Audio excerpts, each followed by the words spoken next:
Hey, what's up, everybody? The Ferg back at you, your host for Fergin' Around. It was 1990. Yes, that was the year, and we are in the decade of the 90s. And what better place to pick up than when we left off on the last video than to start today's episode with the iconic third album by the Pixies, which debuted on August 13th of 1990. Now, at the time, Black Francis was having quite a bit of arguments with Kim Deal over the fact that she had partnered up with her twin sister Kelly and had made a smash hit with the group The Breeders. And they were being very successful. And so there's all this tension in the band. And you would think that all that tension, that maybe they would put out a crap album, because sometimes that's what happens. Band members are fighting and things just aren't going the way that you think things ought to. But in fact, Pixies, with their album Bossa Nova, which debuted August 13th of 1990, they put out absolutely another smash hit. Unfortunately, their career was short-lived, only lasting 8 years, but this is one of the penultimate albums of the decade 1990 and of the 1990s, as we're discussing albums of the 1990s. If you will take this journey with me throughout the 1990s, this is one of the albums you've just got to stop and treat yourself to right here. Amazing album. And Joey Santiago, oh man, he becomes, and well, he already was, but he really portrays the riffmeister on this album to a T throughout all the songs on here. And you're definitely going to want to listen to them. They bust right out of the gate with a cover of the Surf Tones' Cecilia Ann, an instrumental that'll just knock your socks off as they open up the album. I encourage you to check that one out for sure. Man, they move on, and the whole album is just fantastic. And if I can mention to you just some of the key songs that I thought were really great, maybe you can mention in the comments, if you've listened to this album, some of the songs that you like, or maybe even mention to me some of the songs you like off of their previous two albums. That'd be great. Any comments will be great. We would love to hear from you here on Fergin' Around, where we're silly in life but serious about rock and roll. And we're serious about this album, as the next song up is rock music. That's what we're all about here. And not just rock music, but great music of all genres, but in particular rock music, there I go messing up. Little Fergin' Around. We'll leave it in. Maybe you mess up sometimes. I embrace it. Rock music, which we're all about here, and that's near and dear to my heart. But then there's this song called Valoria.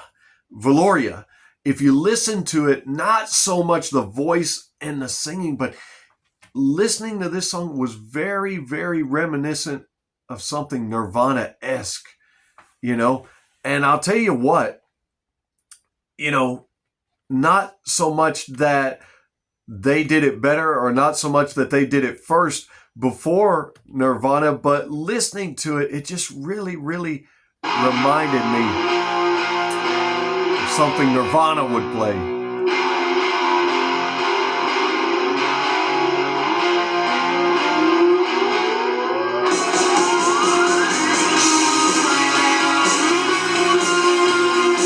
Yeah, I knew you would dig it.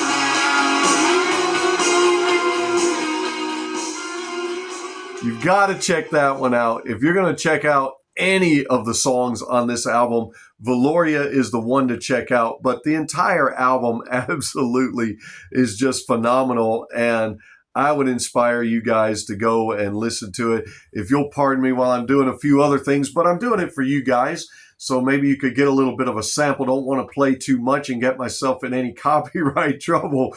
But hey, you guys deserve it. And thank you for being faithful, and thank you for watching the channel. Next up on this great, wonderful album by Pixies, Bossa Nova, Stormy Weather. We've just had some of that recently here where we live in West Tennessee, and quite a bit of it. And it was not so nice to us, but this one will be nice to your eardrums, I promise you. If you're a rocker, an alt rocker, a heavy metal person, a grunge, a blues, and anything in the rock genre, and you love guitars and you love riffs, man, like I said, Joey Santiago, he's doing it, and the entire band is doing it. Black Francis, Kim Deal, all of them, they're knocking it out of the park. And they knock it out of the park also with The Happening. That's what's happening. The Happening. You got to check it, got to listen to it. Make it one of the things that's happening in your life. Next up, let me tell you about Down to the Well. That's a song that really, really is going to grip you and grab you, as will the entire album. And so on our stop here in the 1990s of the quintessential albums, the amazing albums that came out, Bossa Nova by the Pixies by far is one that I'm going to recommend. But I got a couple others I want to recommend to you today. Since you're here and you're watching and I'm already here, why not share more than one, right? There's an album that I didn't really know existed at that time because, well, I was young at that time.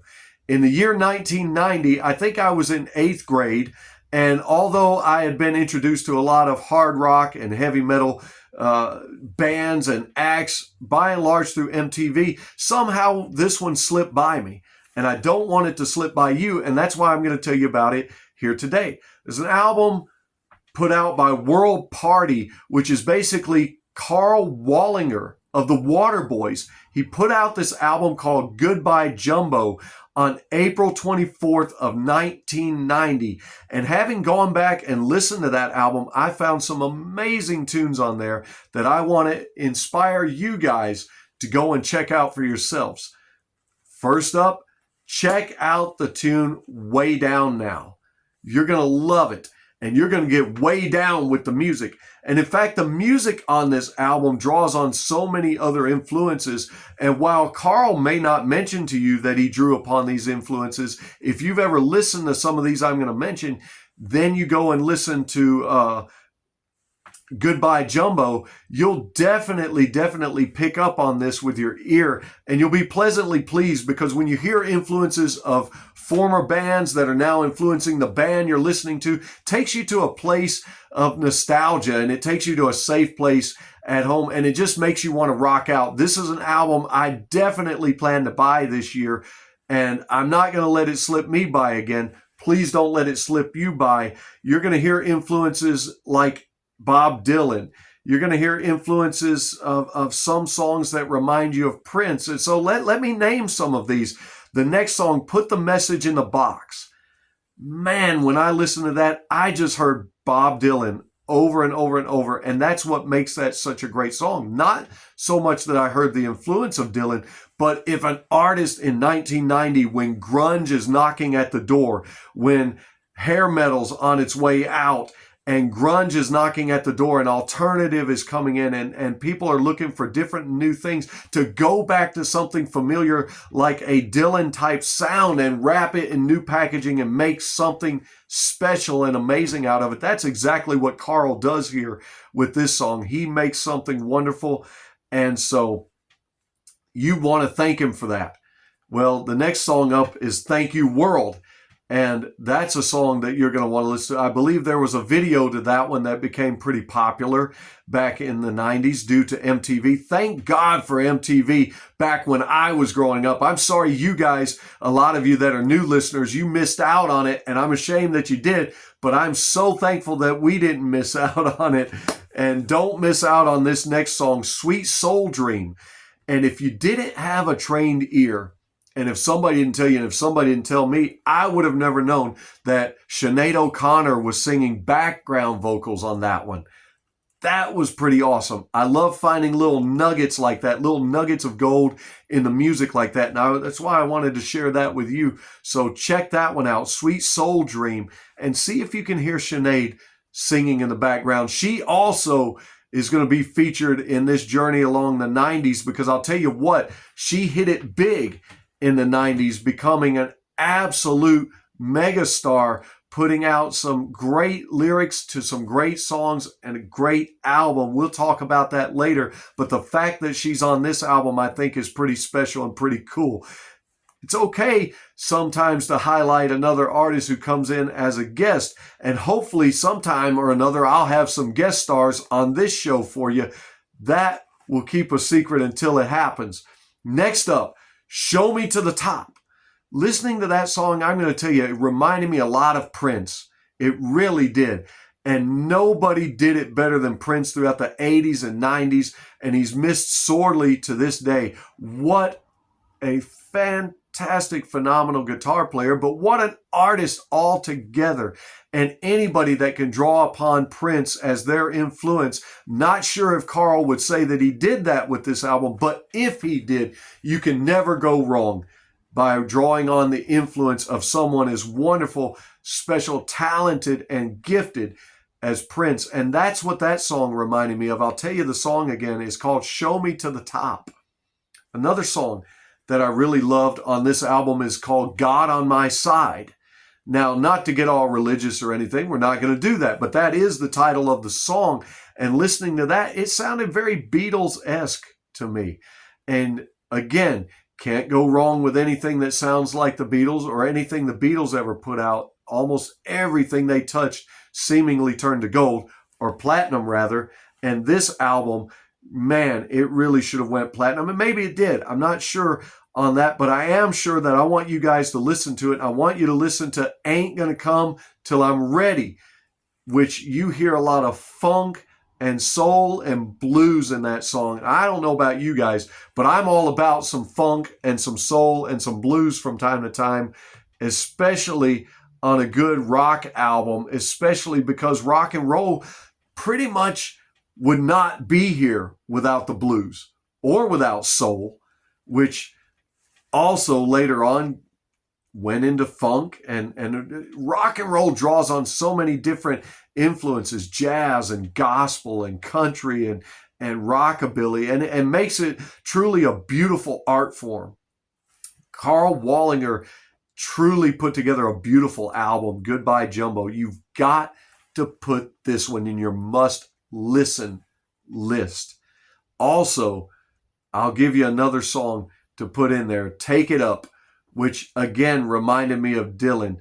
Take up this album, if you will, and put it in some beats, some earpods, stream it, download it, find it, research it, listen to it, and enjoy it any way you can.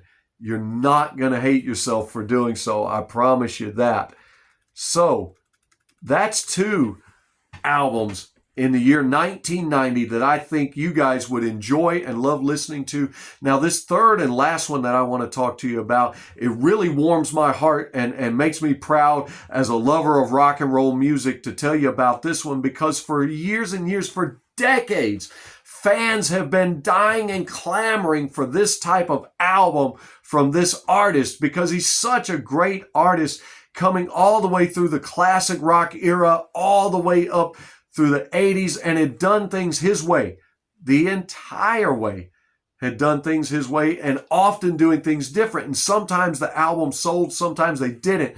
But man, oh man, guys, you've got to check this album out, because in September of 1990, September 10th to be exact, Neil Young reunited with Crazy Horse to put out the album Ragged Glory. This is a fantastic, phenomenal album, the kind of album we've been dying for Neil Young to put out for years and years. And much of this album is reminiscent of the Eagles to me in a way, but it also is reminiscent of Neil back when Neil was Neil.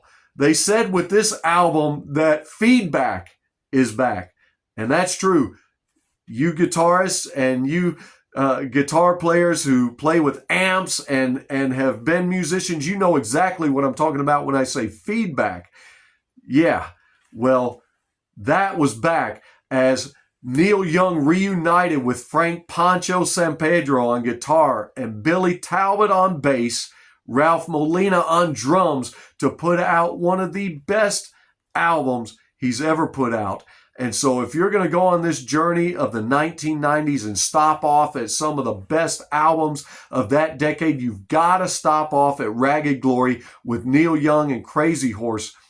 Two of the songs on here, surprisingly, are over 10 minutes long, and Neil and the band did not waste a single note. A lot of times when a song is longer than 8 minutes or goes on, it kind of deviates from the original starting point, or maybe goes off into something else. Man, these are not wasted at all. The songs Love to Burn and Love Only Love. You got to check those ones out. You're going to love it. You're going to love it all the way through and through. And then Country Home starts out with this great guitar melody, and it sounds like it's going to be a real rocker. And then Neil gets to singing with his great voice and kind of brings it back down to earth, and they kind of borrow on some country and Western themes there. And it's really kind of an Americana song there. And it's wonderfully written, wonderfully sung, and wonderfully played. And you just got to check it out. Don't take my word for it. You find out for yourself. Don't ferg around and miss out on Country Home off the Ragged Glory album by Neil Young and Crazy Horse. What's crazy is if you would not only miss Country Home, but then, speaking of homes, he's got another song on there, Mansion on a Hill. And I believe there's a pretty good video to that one that debuted. In fact, during this whole time, MTV was doing something that was unique and had been doing it, I think, since the mid to late 80s, which fans grew to know and love, which was MTV Unplugged. Neil Young actually did an MTV Unplugged session during this time, in which I believe he featured some of these songs. And so maybe you guys want to go back and check that out and research that as well. White Line. Great, great, great song. Love that song, White Line. And if we could just sample a little bit of this album without getting in too much trouble, the song Over and Over. Man, I love that one. See if you guys can hear a little bit of this. What do you think?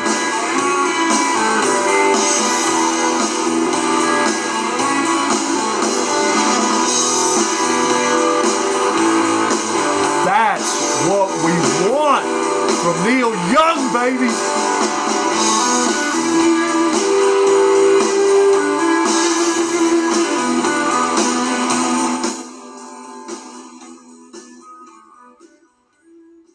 Yeah, I'd love to keep playing till Neil gets to singing, but that would spoil everything, because you got to check this album out. You got to buy the album. You got to download it. You got to stream it. You got to listen to it. Neil Young and Crazy Horse, September 10th, 1990, Ragged Glory. I'll leave you with one other song that I think on this album is worth listening to. Actually, the entire album is worth listening to. Two songs, actually. Days That Used to Be. Man, I fell in love with that song. I really did. Wonderful, wonderful musicianship on there, and just great of Neil to pull out all the stops there. And then they do a great cover of Don and Dewey's Farmer John. That is a fun one, and it's worth listening to. It's been worth having you here listening to me, and I thank you. I thank you for tuning in. I thank you for listening. Continue this journey with me through the greatest albums of the decade of the 90s, in which some of the greatest music of all time was written, performed, sold. And hey, just remember, when they ask you what you've been doing, tell them, just ferging around. We'll see you on the next one. Like and subscribe.